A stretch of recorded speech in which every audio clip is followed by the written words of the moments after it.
الحمدللہ رب العالمین والصلاة والسلام علی سید المرسلین اما بعد فاعوذ باللہ من الشیطان الرجیم بسم اللہ الرحمن الرحیم الصلاة والسلام علیک یا رسول اللہ وعلی آلک واصحابک یا حبیب اللہ الصلاة والسلام علیک یا نبی اللہ وعلی آلک واصحابک یا نور اللہ۔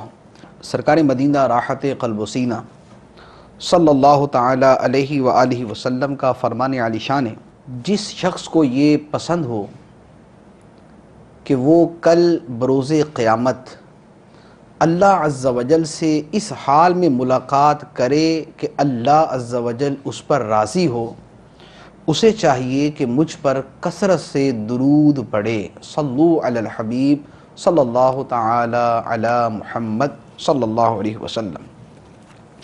فیضان قرآن کے آج کے اس سلسلے میں سورہ بقرہ کی آیت نمبر 253 سے قرآن پاک کا درس سنیں گے۔ اللہ عز و جل ارشاد فرماتا ہے، بسم اللہ الرحمن الرحیم، تلک الرسل فضلنا بعضهم علی بعض منہم من کلم اللہ ورفع بعضهم درجات وآتینا عیسی ابن مریم البینات وأیدناہ بروح القدس ولو شاء اللہ ما اقتتل الذین من بعدہم۔ یہ رسول ہیں، ہم نے ان میں ایک کو دوسرے پر فضیلت عطا فرمائی، ان میں کسی سے اللہ نے کلام فرمایا اور کوئی وہ ہے جسے سب پر درجوں بلندی عطا فرمائی، اور ہم نے مریم کے بیٹے عیسیٰ کو کھلی نشانیاں دیں اور پاکیزہ روح سے اس کی مدد کی، اور اگر اللہ چاہتا تو ان کے بعد والے آپس میں نہ لڑتے، وَلَكِنِ اخْتَلَفُوا فَمِنْهُمْ مَنْ آمَنَ وَمِنْهُمْ مَنْ كَفَرَ وَلَوْ شَاءَ اللَّهُ مَا اقْتَتَلُوا وَلَكِنَّ اللَّهَ يَفْعَلُ مَا يُرِيدُ۔ لیکن انہوں نے آپس میں اختلاف کیا تو ان میں کوئی ایمان پر رہا اور کوئی کافر ہو گیا، اور اگر اللہ چاہتا تو وہ نہ لڑتے، مگر اللہ جو چاہتا ہے کرتا ہے۔ اس آیت مبارکہ میں بہت سے اہم امور بیان فرمائے گئے ہیں۔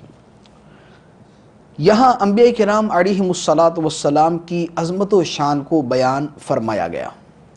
مطلقاً جملہ انبیاء علیہم السلام کی عظمت کا بھی بیان ہوا، حضرت موسیٰ علیہ السلام کی شان کا بیان ہوا، حضرت عیسیٰ علیہ السلام کی عظمت کا اظہار ہوا، اور سرکار دو عالم نور مجسم صلی اللہ تعالی علیہ وآلہ وسلم کی فضیلت بھی بیان فرمائی گئی۔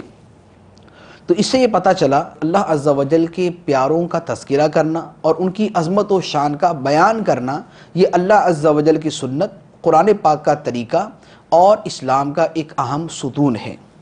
ارشاد فرمایا کہ یہ رسول ہیں، ان میں ایک کو دوسرے پر ہم نے فضیلت عطا فرمائی۔ اس سے پتہ چلا کہ انبیاء کرام علیہم السلام اور رسول کرام، اللہ عز و جل کے جو رسول ہیں، ان کا آپس میں مرتبے اور درجے کی اعتبار سے فرق ہے۔ قرآن پاک میں کئی جگہ یہ الفاظ مبارک بھی موجود ہیں، لا نفرق بین احد من رسلہ، ہم رسولوں میں کسی کے درمیان فرق نہیں کرتے۔ تو کئی جگہ فرمایا کہ ہم رسولوں میں کسی کے درمیان فرق نہیں کرتے، اور یہاں فرمایا کہ رسولوں میں ایک دوسرے پر فضیلت رکھتا ہے۔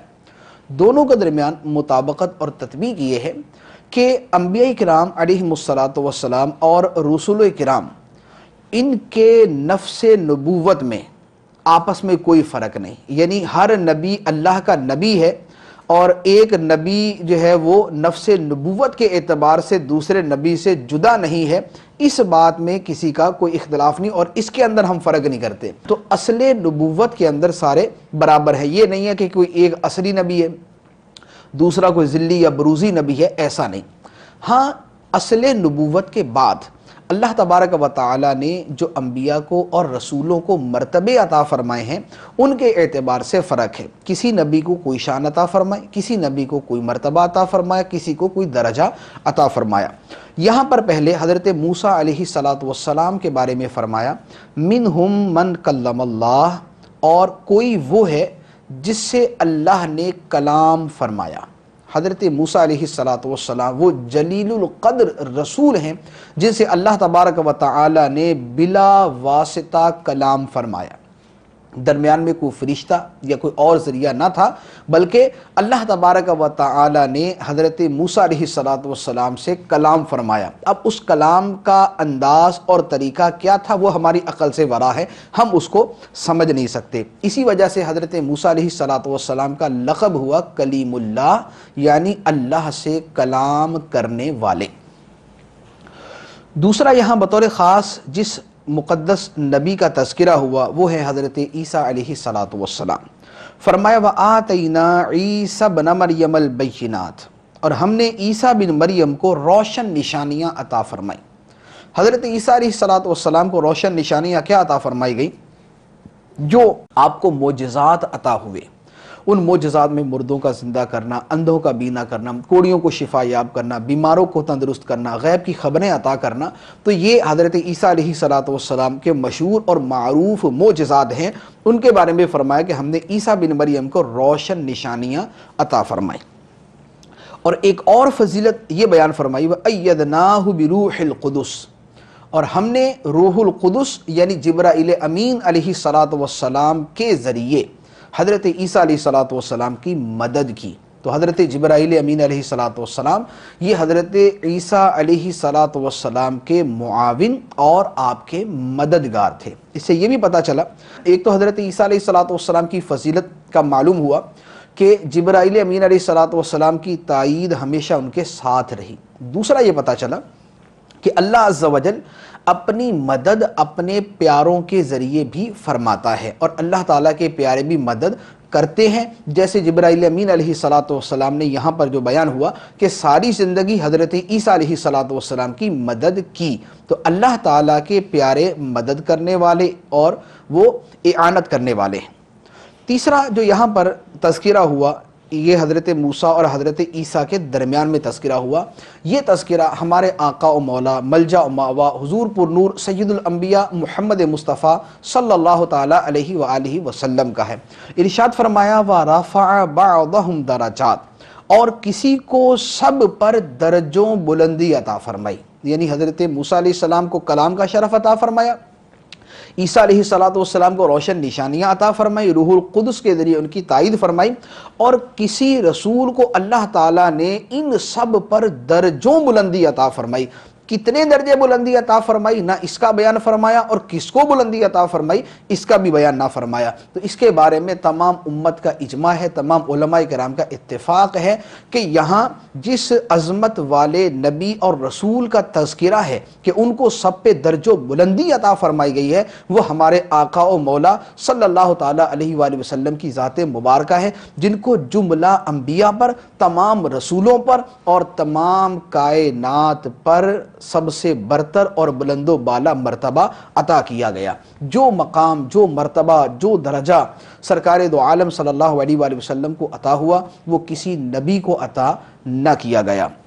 جس قدر آپ کی نبوت کو وسعت عطا فرمائی گئی وہ کسی نبی کو عطا نہ کی گئی، اور جن مراتب کے ساتھ آپ کو سرفراز فرمایا گیا وہ کسی نبی کو عطا نہ ہوئے۔ نبی کریم صلی اللہ تعالی علیہ وآلہ وسلم کے دیگر انبیاء پر افضلیت کے اسباب اور اس کی وجوہ اور اس کے کتنے انداز ہیں، اس کے بارے میں علماء کرام نے متعدد کتابیں تصنیف فرمائیں۔ اس آیت مبارکہ کے تحت بھی تقریباً جملہ مفسرین اس کو تفسیر کے ساتھ یا اختصار کے ساتھ بیان کرتے ہیں۔ بطور خاص امام اہل سنت مجدد دین و ملت مولانا شاہ امام احمد رضا خان علیہ رحمت الرحمن کی ایک مشہور کتاب ہے تجلی الیقین بأن نبینا سید المرسلین۔ اس کتاب کے اندر اعلیٰ حضرت رحمہ نے 10 آیتوں اور 100 حدیثوں کے ساتھ سرکار دو عالم صلی اللہ علیہ وآلہ وسلم کی افضلیت کا بیان کیا ہے۔ تو یہ کتاب قابل مطالعہ ہے، اس کتاب کا مطالعہ کرنا چاہیے۔ پھر اس آیت مبارکہ میں ایک اور چیز بیان فرمائی ارشاد فرمایا کہ اگر اللہ چاہتا تو لوگ آپس میں نہ لڑتے نہ اختلاف کرتے. جو کسی نے کفر اختیار کیا، کوئی ایمان پہ رہا، کوئی ایمان کی طرف آ گیا، آپس کے اندر لڑائی جھگڑے، علم آ جانے کے باوجود بھی، انبیاء کے تشریف لانے کے باوجود بھی، ان کی نصیحتوں اور ان کی روشن ہدایتوں کے باوجود بھی جو لوگوں میں آپس میں اختلاف ہوا، قتال ہوا، لڑائی ہوئی، یہ سب کچھ جو ہوا، فرمایا کہ اگر اللہ چاہتا تو لوگ آپس میں نہ لڑتے، نہ ان میں اختلاف ہوتا، سب کے سب ایمان پر ہوتے، سب کے سب صلح جو ہوتے، سب کے سب صلح پسند ہوتے. لیکن اس کے باوجود سب کچھ ہوا، انبیاء تشریف لائے، لوگ لڑے بھی، اختلاف بھی کیا، یہ سب کچھ ہوا. اب کیوں ہوا؟ اللہ تعالیٰ نے ایسا کیوں نہیں چاہا کہ سب لوگ ایک ہی دین پر ہو جائیں، سب لوگ ایک ہی طرح کے ہو جائیں؟ تو ارشاد فرمایا کہ وَلَكِنَّ اللَّهَ يَفْعَلُ مَا يُرِيدُ. سب اعتراضوں کا ایک ہی جواب ارشاد فرما دیا کہ اللہ جو چاہتا ہے کرتا ہے. اللہ مالک ہے، خالق ہے، رازق ہے، وہ مالک ہے، وہ جو چاہے کرتا ہے. فعال لما یرید، وہ جو چاہے کرنے والا ہے. اور لا یسأل عما یفعل، اس سے سوال نہیں کیا جائے گا جو وہ کرتا ہے. جو اللہ کرتا ہے اس سے سوال نہیں کیا جائے گا کہ اے اللہ تو نے یہ کیوں کیا، بلکہ اللہ تبارک و تعالی جو چاہتا ہے کرتا ہے. تو لہذا کائنات کے اندر ہزاروں لاکھوں چیزیں ایسی ہوں گی جو ہمیں سمجھ نہ آتی ہوں گی، بہت ساری چیزیں ایسی ہوں گی جن کی حکمتیں ہمارے سامنے واضح نہیں ہوتی ہوں گی.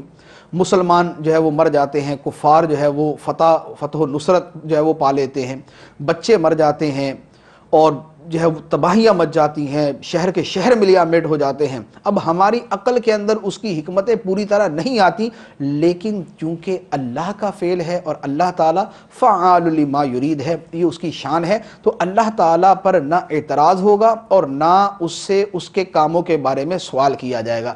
وہ اپنا کرم فرمائے، اپنی حکمتوں کا اظہار فرما دے سب پر یا کسی خاص پر، یہ اس کی شان ہے، لیکن نہ اس پر اعتراض ہو سکتا ہے اور نہ اس سے اس کی حکمتوں کے بارے میں کوئی بطور جواب طلبی کے سوال ہو سکتا ہے. اس کے بعد ارشاد فرمایا یا ایھا الذین آمنوا انفقوا مما رزقناکم من قبل ان یأتی یوم لا بیع فیہ ولا خلۃ ولا شفاعہ والکافرون هم الظالمون. اے ایمان والو، ہمارے دیے ہوئے رزق میں سے اللہ کی راہ میں اس دن کے آنے سے پہلے خرچ کر لو جس دن میں نہ کوئی خرید و فروخت ہوگی اور نہ کافروں کے لیے دوستی اور نہ شفاعت ہوگی، اور کافر ہی ظالم ہیں. اس آیت مبارکہ میں فرمایا کہ قیامت کے آنے سے پہلے پہلے اللہ کی راہ میں خرچ کر لو، کیونکہ جب آدمی کی موت واقع ہو گئی تو اب موت واقع ہونے کے بعد اب وہ کوئی عمل نہیں کر سکتا. اب وہ عمل کی دنیا سے نکل چکا اور اب وہ دارالجزا کی طرف چلا گیا. اب اس کا کوئی عمل جو ہے، نہ اس کا مال اس کے کام آنے والا ہے، نہ اس کی دوستی اس کے کام آنے والی ہے. تو مرنے سے پہلے آدمی آخرت کی تیاری کر سکتا ہے. اب پھر فرمایا کہ قیامت کا دن وہ ہے جس دن کے اندر نہ خرید و فروخت ہوگی کہ آدمی مال دے کر اس دن جو ہے وہ اپنی بچت کی کوئی صورت نکال لے، اور نہ وہاں پر دوستی کام آئے گی. جو دنیاوی دوستیاں ہیں یہ قیامت کے دن کام نہ آئے گی. دنیاوی دوستیاں تو کیا، جو گہری رشتے داریاں ہیں قیامت کے دن وہ بھی ایک دوسرے سے بھاگ رہے ہوں گے. قیامت کے دن باپ اپنے بیٹے سے بھاگ رہا ہوگا، ماں اپنے بیٹے سے بھاگ رہی ہوگی، بیٹا اپنے ماں باپ سے بھاگ رہا ہوگا. کوئی ایک دوسرے کو اپنی ایک نیکی دینے کو تیار نہیں ہوگا اور دوسرے کا ایک گناہ اپنے اوپر لینے کو تیار نہ ہوگا. ہاں، جن کی دوستیوں کا دار و مدار تقوی کے اوپر ہے، خوف خدا کے اوپر ہے، وہ دوستیاں ایک دوسرے کو کام آئیں گی. اس کے بارے میں اللہ عز و جل ارشاد فرماتا ہے الاخلاء یومئذ بعضهم لبعض عدو الا المتقین. قیامت کے دن سب دوست ایک دوسرے کے دشمن بن جائیں گے سوائے پرہیزگاروں کے. جو پرہیزگاروں کی آپس میں دوستیاں ہیں وہ ایک دوسرے کے کام آئیں گی. تو اس لیے دوست اچھے اور نیک بنانے چاہیے تاکہ قیامت کے دن کا سامان ہمارے لیے تیار ہو. ہم ماں باپ کا کام آنا جو ہے وہ بعض ایسی صورتیں ہیں کہ اولاد نے ماں باپ کے لیے جو ہے وہ دعائے مغفرت کی، ماں باپ نے اولاد کے لیے دعائے مغفرت کی، تو یہ قیامت کے دن کام آ جائے.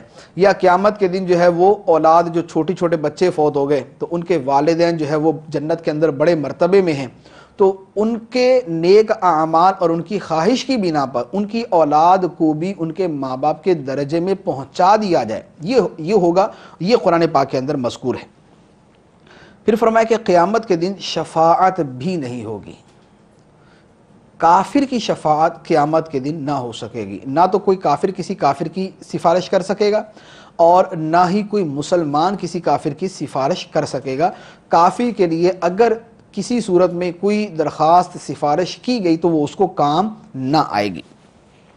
ہاں ایمان والوں کے لیے شفاعت تو یہ قرآن و حدیث کے اندر مذکور ہے، اس کے بارے میں اگلی آیت مبارکہ جو آیت الکرسی ہے اس کے اندر بھی شفاعت کا تذکرہ موجود ہے، انشاءاللہ وہاں پر اس پر کچھ کلام کرتے ہیں۔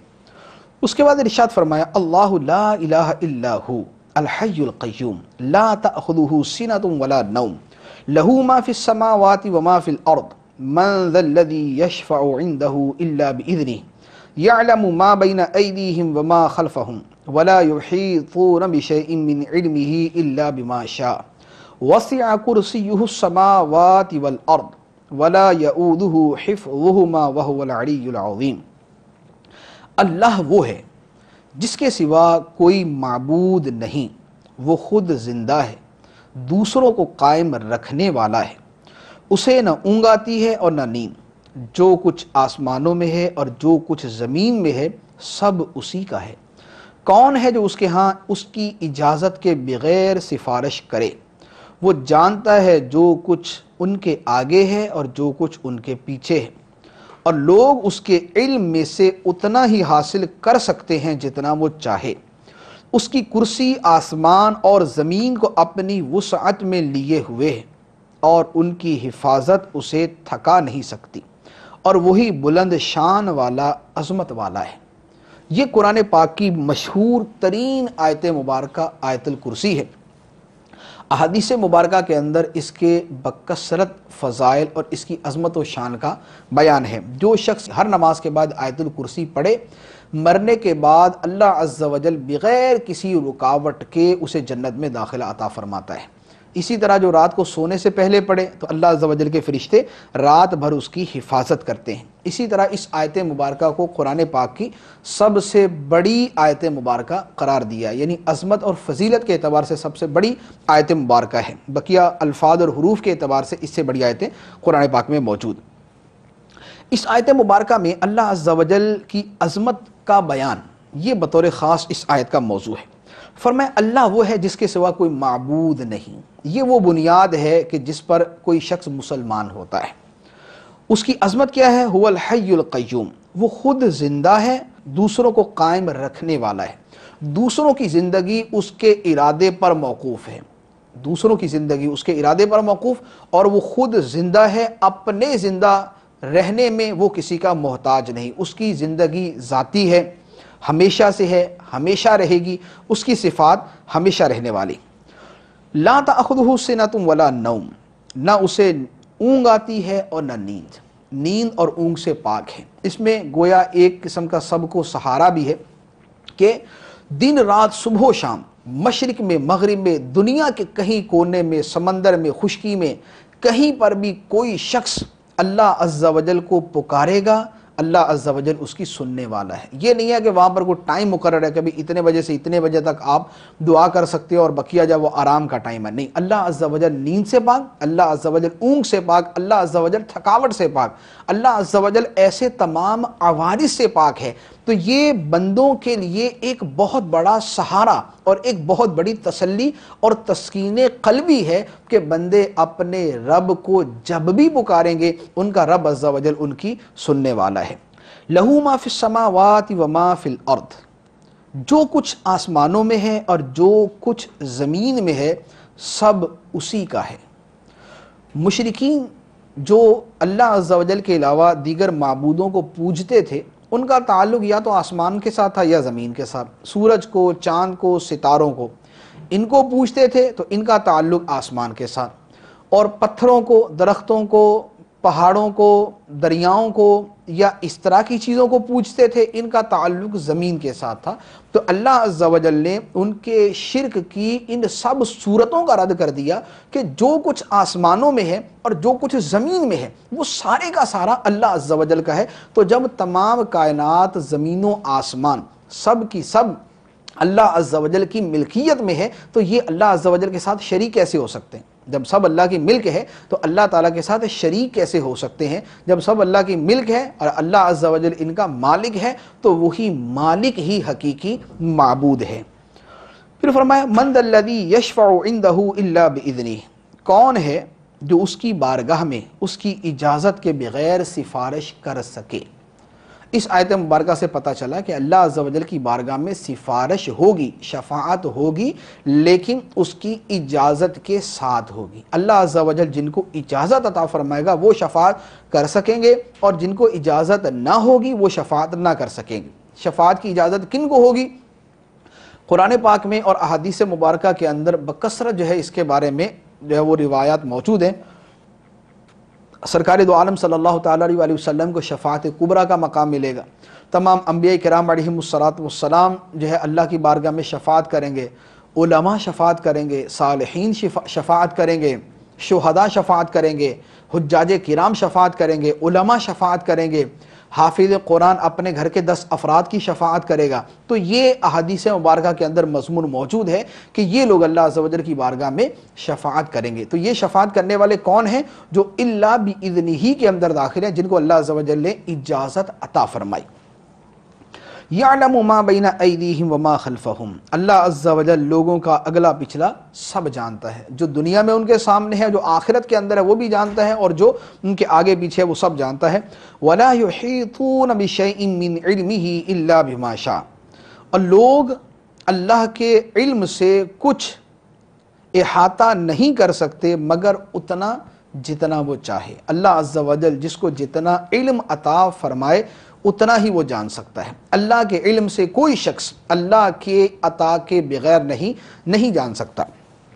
تو یہ آیت مبارکہ اس بات کی بھی صریح دلیل ہے کہ علم کی 2 قسمیں ہیں۔ ایک علم ذاتی جو اللہ عز و جل کا ہے، ذاتی وہ جو بغیر کسی کے بتائے اور بغیر کسی کے عطا کیے ہو، اور دوسرا علم ہے علم عطائی۔ علم عطائی وہ جس کو یہاں بیان فرمایا کہ الا بما شاء، کہ لوگ اللہ کے علم سے اتنا ہی جان سکتے ہیں جتنا اللہ چاہے۔ تو اللہ عز و جل جتنا چاہے گا اتنا علم عطا فرما دے گا، یہ علم عطائی۔ تو ہم جو کہتے ہیں کہ اللہ عز و جل کے انبیاء اور اللہ عز و جل کے اولیاء اور پیارے بندے یہ غیب کی بہت سی باتوں کو جانتے ہیں، تو ان کا یہ جاننا اللہ عز و جل کی عطا سے ہوتا ہے، تو یہ علم عطائی ہے۔ اور اس کے علاوہ بھی کائنات کے اندر کسی کے پاس جو بھی علم ہے وہ اللہ عز و جل کی عطا سے ہے، وہ بھی عطائی ہی علم بنتا ہے۔ پھر فرمایا وسع کرسیہ السماوات والارض، اس کی کرسی نے آسمان و زمین کو گھیر رکھا ہے۔ یہ لفظ یہاں پر جو کرسی ہے اسی وجہ سے اس کو آیت الکرسی کہا جاتا ہے۔ کرسی سے کیا مراد ہے؟ تو کرسی سے مراد یہاں پر وہ نہیں ہے جو 4 پایوں والی ہماری کرسی ہوتی ہے، بلکہ یہاں پر اللہ عز و جل نے اپنی ایک صفت کو، اپنی شایان شان جو بیان فرمایا ہے یہاں پر وہ مراد ہے۔ یا علماء نے فرمایا کہ اس سے اللہ عز و جل کا علم مراد ہے، یا اللہ عز و جل کی قدرت مراد ہے، یا اس سے عرش مراد ہے، یا اس کے علاوہ کچھ اور مراد ہے جس کو ہم نہیں جانتے۔ تو ہمارا اس پر ایمان ہے کہ اللہ عز و جل کی کرسی ہے، لیکن وہ کرسی یہ 4 پایوں والی نہیں، بلکہ وہ ہے جو اللہ عز و جل جانتا ہے اور جو اس کی شایان شان ہے۔ وَلَا يَؤُودُهُ حِفْظُهُمَا، اور آسمان و زمین کی حفاظت اسے تھکاتی نہیں۔ آسمان و زمین کا پورا نظام، آسمان و زمین کی بقا، اس کا قیام، اس کا وجود، اس میں کروڑوں اربوں خربوں کی تعداد کے اندر جو امور ہر وقت رونما ہوتے ہیں، یہ تمام کا تمام نظام جو ہے یہ اللہ عز و جل کو تھکانے والا نہیں، کیونکہ تھک جانا ایک عیب ہے اور اللہ عز و جل ہر عیب سے پاک ہے۔ وَهُوَ الْعَلِيُّ الْعَظِيمُ، اور وہی عظمت والا، شان والا ہے۔ تو اس آیت مبارکہ میں جتنا غور کرتے جائیں گے اتنی ہی اللہ عز و جل کی عظمت ہمارے سامنے آشکار ہوتی جائے گی، اور الہیات کے مسائل ہمارے سامنے اتنے ہی واضح ہوتے چلے جائیں گے۔ اس کے بعد ارشاد فرمایا لا اکراہ فی الدین قد تبین الرشد من الغی فمن یکفر بالطاغوت ویؤمن باللہ فقد استمسک بالعروۃ الوثقی لا انفصام لها واللہ سمیع علیم۔ دین میں کوئی زبردستی نہیں، بے شک ہدایت کی راہ گمراہی سے خوب جدا ہو گئی۔ تو جو شیطان کو نہ مانے اور اللہ پر ایمان لائے، اس نے بڑا مضبوط سہارا تھام لیا، جس سہارے کو کبھی کھلنا نہیں، اور اللہ سننے والا، جاننے والا ہے۔ پہلے صفات الہیہ کا بیان ہوا اور اب اس کے بعد فرمایا لا اکراہ فی الدین۔ اس میں اس بات کی طرف اشارہ ہے کہ جب اللہ عز و جل کی صفات اتنی نمایاں طور پر واضح ہو گئی لوگوں کے سامنے، تو اب عقل مند آدمی کے لیے قبول حق میں تاخیر کی کوئی وجہ نہیں۔ یہاں جو بیان فرمایا کہ دین میں کوئی جبر نہیں، اس کا مطلب یہ ہے کہ کسی کو مجبور کر کے دین اسلام میں داخل نہیں کیا جائے گا، کہ ہم کسی کو گن پوائنٹ پر اور اس کو قتل کی دھمکی دے کر اس کو دین اسلام میں داخل کرے، ایسا نہیں۔ دین کے اندر یہ صورت نہیں، جو چاہے اپنی مرضی کے ساتھ مسلمان ہو۔ ہمارا کام دعوت دینا، ہمارا کام اسلام کی خوبیاں بیان کرنا، ہمارا کام اپنے دین کے اچھے اوصاف، اخلاق اور حقانیت کو لوگوں کے سامنے بیان کرنا ہے۔ کوئی قبول کرتا ہے تو اس کی سعادت مندی ہے، نہیں قبول کرتا تو یہ اس کی مرضی ہے۔ ہم کسی کو جبر کر کے، مجبور کر کے اس کو دین اسلام میں داخل نہیں کریں گے۔ ہاں، جو دین میں داخل ہو چکا اس کو دین پر برقرار ضرور رکھیں گے، اس کو اجازت نہیں ہے کہ وہ ہمارا دین چھوڑ کے جائے۔ اس کی وجہ سیدھی یہ ہے کہ اس شخص کا ہمارے دین کو یوں چھوڑ کے جانا، یہ ہمارے دین کی توہین ہے، اور یہ لوگوں کو بغاوت کی طرف مجبور کرنا ہے، یہ ہمارے دین سے بغاوت اور دوسروں کے لیے راہ کھولنا ہے۔ تو یہ ایک فتنے کا سر چشمہ ہے، اس کی کسی صورت اجازت نہیں ہو سکتی۔ اسی لیے اگر کوئی شخص مرتد ہو جاتا ہے تو اس کے بارے میں حکم شرعی یہ ہے کہ حاکم اسلام اس کو گرفتار کرے گا، 3 دن تک اس کے شبہات کا ازالہ کیا جائے گا، اسے دین اسلام کی طرف آنے کی دعوت دی جائے گی۔ اگر وہ قبول کر لیتا ہے تو ٹھیک، ورنہ اسے قتل کر دیا جائے گا۔ مرد کے بارے میں یہ حکم ہے۔ اس کے بعد فرمایا فَمَن يَكْفُرْ بِالطَّاغُوتِ وَيُؤْمِن بِاللَّهِ فَقَدِ اسْتَمْسَكَ بِالْعُرْوَةِ الْوُثْقَىٰ۔ جو طاغوت کا انکار کرے، جو شیطان کو نہ مانے اور اللہ پر ایمان لائے، تو اس نے بڑا مضبوط سہارا تھام لیا، جسے ٹوٹنا نہیں، جسے کبھی کھلنا نہیں۔ یہاں پر مضبوط سہارا ایمان ہے، اسلام ہے، قرآن ہے۔ تو جو شیطان کا انکار کرنے والا اور اللہ پر ایمان لانے والا ہے، یہاں جو چیز بیان فرمائی ہے، اس سے یہ سمجھ آتا ہے کہ مسلمان ہونے کے لیے صرف کلمہ طیبہ پڑھ لینا ہی کافی نہیں، بلکہ اس کے ساتھ یہ بھی ضروری ہے کہ وہ شخص دین کفر سے بیزاری کا بھی اظہار کرے۔ جیسے مثال کے طور پہ اگر کوئی عیسائی مسلمان ہوتا ہے تو اس کے مسلمان ہونے کے لیے یہ شرط ہے کہ وہ دین عیسائیت، جو موجودہ دین عیسائیت ہے، اس سے وہ براءت کا اظہار کرے کہ میں اس دین کو چھوڑتا ہوں، اور پھر اس کے ساتھ جو ہے وہ دین اسلام کو قبول کرے تو اس کا ایمان معتبر ہے۔ اور اگر وہ اپنے پچھلے دین کو بھی برحق سمجھتا ہے اور اس کے ساتھ کلمہ طیبہ پڑھتا ہے تو اس کا کلمہ طیبہ پڑھنا کوئی معتبر نہیں۔ اور دوسری بات اسے ایک اور بھی پتہ چلتی ہے کہ یہاں پر فرمایا کہ اللہ پر ایمان لائے اور طاغوت کا انکار کرے، تو اس سے ایک نقطے کے طور پہ یہ چیز ہمارے سامنے آتی ہے کہ آدمی کا ایمان مضبوط اس صورت میں ہوتا ہے جب اللہ پر ایمان لانے والی چیزیں یا اس ایمان کو مضبوط کرنے والی چیزوں کی طرف وہ رغبت رکھے، اور جو اس کے ایمان کے لیے مضر ہیں، نقصان دہ ہیں، ان چیزوں سے دور ہے۔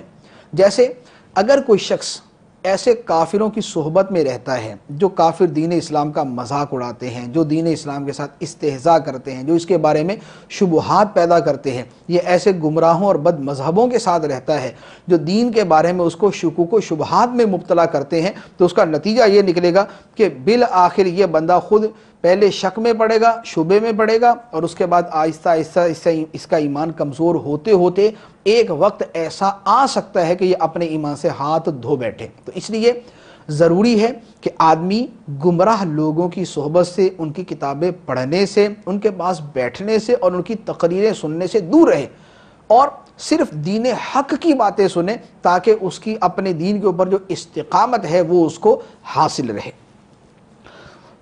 اس کے بعد فرمایا اللہ ولی الذین آمنوا یخرجہم من الظلمات الی النور والذین کفروا اولیاؤہم الطاغوت یخرجونہم من النور الی الظلمات اولئک اصحاب النار ہم فیہا خالدون۔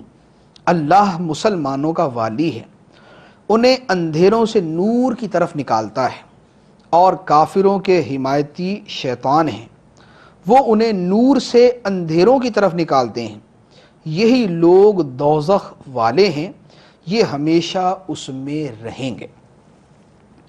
یہاں فرمایا کہ اللہ ایمان والوں کا دوست ہے۔ ہر ایمان والا، خواہ اس کا ایمان کتنا ہی کمزور ہو، اللہ عز و جل اس کا دوست ہے کہ کم از کم اسے کفر اور شرک سے اللہ عز و جل نے نجات عطا فرمائی ہے۔ کفار جو ہیں یہ شیطانوں کے دوست ہیں کہ شیطان جو ہے وہ ان کو اپنی مرضی اور اپنے جو ہے وہ اپنی خواہش کے مطابق چلاتا ہے۔ اللہ عز و جل اندھیروں سے نور کی طرف لے کے جاتا ہے اور شیطان یہ نور سے اندھیروں کی طرف لے کر جاتے ہیں۔ اب یہ بیان فرمانے کے بعد اللہ عز و جل نے اب اسی نور اور ظلمت کو کئی مثالوں کے ساتھ بیان فرمایا، اس کی بطور خاص ایک مثال بیان فرمائی۔ ارشاد فرمایا الم تر الی الذی حاج ابراہیم فی ربہ ان آتاہ اللہ الملک اذ قال ابراہیم ربی الذی یحیی ویمیت قال انا احیی وامیت قال ابراہیم فإن اللہ یأتی بالشمس من المشرق فأت بها من المغرب فبہت الذی کفر واللہ لا یہدی القوم الظالمین۔ اے حبیب، کیا تم نے اس کو نہ دیکھا تھا جس نے ابراہیم سے اس کے رب کے بارے میں اس بنا پر جھگڑا کیا کہ اللہ نے اسے بادشاہی دی ہے؟ جب ابراہیم نے فرمایا میرا رب وہ ہے جو زندگی دیتا ہے اور موت دیتا ہے، اس نے کہا میں بھی زندگی دیتا ہوں اور موت دیتا ہوں۔ ابراہیم نے فرمایا تو اللہ سورج کو مشرق سے طلوع کر کے لاتا ہے، پس تو اسے مغرب سے نکال کے لے آ۔ تو اس کافر کے ہوش اڑ گئے اور اللہ ظالموں کو ہدایت نہیں دیتا۔ گزشتہ آیت میں نور اور تاریکی والوں کا بیان ہوا تھا، اب انہی کی گویا ایک قسم سے مثال بیان کی جا رہی ہے۔ نور والوں کے پیشوا سیدنا ابراہیم علیہ السلام اور تاریکی اور ظلمت والوں کا پیشوا نمرود ہے۔ اللہ عز و جل نے فرمایا کہ ہم نے نمرود کو بادشاہت دی، سلطنت دی، ملک عطا فرمایا، تو اب اس نے ہمارا شکر ادا کرنے کے بجائے ناشکری کا راستہ اختیار کیا، ایمان کی بجائے کفر کی راہ اختیار کی، اور ہمارے نبی، ہمارے رسول حضرت ابراہیم علیہ السلام سے مقابلے کی راہ پر چل نکلا۔ چنانچہ حضرت ابراہیم علیہ السلام کی جو سیرت مبارکہ جو چلتی آئی ہے، اس میں حضرت ابراہیم علیہ السلام نے یا تو آگ میں ڈالے جانے سے پہلے یا اس کے بعد نمرود کے دربار میں اس کے ساتھ مناظرہ کیا۔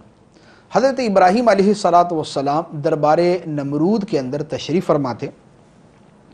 نمرود نے کہا کہ تم جو ہمارے دین کے خلاف چل رہے ہو اور مجھے رب ماننے کی بجائے ایک اور رب کا جو ہے وہ تم اور رب کی طرف دعوت دیتے ہو، تو تم یہ بتاؤ کہ اس کے رب ہونے پر دلیل کیا ہے؟ تو حضرت ابراہیم علیہ السلام نے بڑی پیاری دلیل ارشاد فرمائی، ایسی دلیل کہ جو بالکل عیاں اور خود اس نمرود کے وجود کے اندر موجود تھی اور جس کو ہر آدمی اپنی آنکھوں سے مشاہدہ کرتا ہے۔ آپ نے ارشاد فرمایا ربی الذی یحیی و یمیت، میرا رب وہ ہے جو زندگی عطا فرماتا ہے اور موت بھی عطا فرماتا ہے۔ زندگی اور موت جس کے ہاتھ میں ہے وہ میرا رب ہے۔ اب اس سے مراد کیا؟ اس سے مراد یہ ہے کہ جسم کے اندر زندگی ڈال دینا اور اسی جسم سے زندگی نکال کر موت طاری کر دینا، یہ میرے رب کا کام ہے اور یہ کرنے والا میرا رب ہے۔ نمرود نے کہا کہ یہ تو میں بھی کر سکتا ہوں۔ اس نے ایک قیدی کو بلایا جس کو پھانسی کی سزا سنائی جا چکی تھی، اس نے اس کو چھوڑ دیا اور ایک بے گناہ آدمی کو پکڑا اور اس کو مار دیا۔ کہنے لگا دیکھو انا احیی و امیت، میں بھی زندگی دیتا ہوں، میں بھی موت دیتا ہوں، میں نے اس کو جو ہے جو پھانسی کا مستحق تھا اس کو میں نے چھوڑ دیا تو میں نے اس کو زندگی دے دی، اور جو بے گناہ تھا اس کو میں نے پکڑ کے مار دیا تو اس کو میں نے موت دے دی۔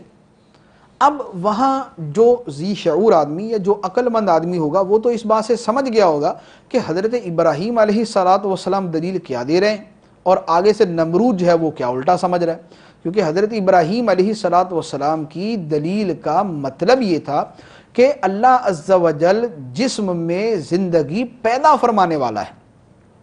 کسی کو چھوڑ دینا اور کسی کو نہ مارنا، اس کو یہ کہنا کہ میں نے اس کو زندگی دے دی ہے، یہ تو پرلے درجے کی جہالت۔ نمرود نے اگر کرنا ہی تھا مقابلہ تو وہ یہ کرتا کہ کسی کو مار کے قتل کر کے اس کے بعد اس کے اندر جو ہے وہ زندگی ڈال کے اس کو زندہ کر دیتا۔ یا کسی مردے کو پکڑتا اور اس کا کچھ کر کے اس کو زندہ کر دیتا. اگر یہ کرتا تو یہ تھا زندگی دینا. تو اب وہ یہ تو کر نہیں سکتا تھا کہ جھوٹا آدمی تھا. تو اب اس نے کہا کہ میں یوں زندگی دیتا اور موت دیتا ہوں. حضرت ابراہیم علیہ السلام اس کی جہالت کو تو سمجھ گئے کہ اس آدمی کو تو جو ہے وہ میرے کلام کو سمجھنے کی بھی توفیق نہیں ہے, تو یہ کیا جواب دے گا. آپ نے اس کو, جو سورج کو مشرق سے طلوع کرتا ہے مغرب میں لے کے آتا ہے, تم اس طرح کرو کہ اس کی حرکت کو بدل کے اس کو مغرب سے طلوع کر دو. اب پہلی دلیل کے جواب کے اندر تو جو اسے الٹا سیدھا بن سکا تھا اس نے کر ہی لیا تھا.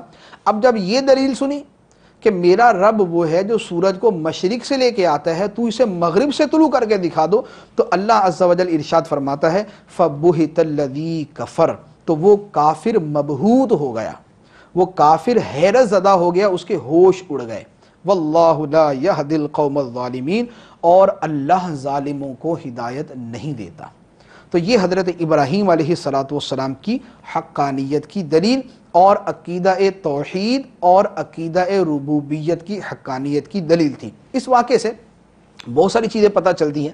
ایک بات یہ بھی پتہ چلتی ہے کہ دین کی سربلندی کے لیے اور دین کی حقانیت ثابت کرنے کے لیے کفار سے مقابلہ کرنا یا جو دین پر اعتراض کرنے والا ہے اس سے مناظرہ کرنا, یہ انبیاء کرام علیہم السلام کی سنت ہے. تقریباً اکثر و بیشتر انبیاء علیہم السلام نے اپنی قوموں سے مناظرے کیے.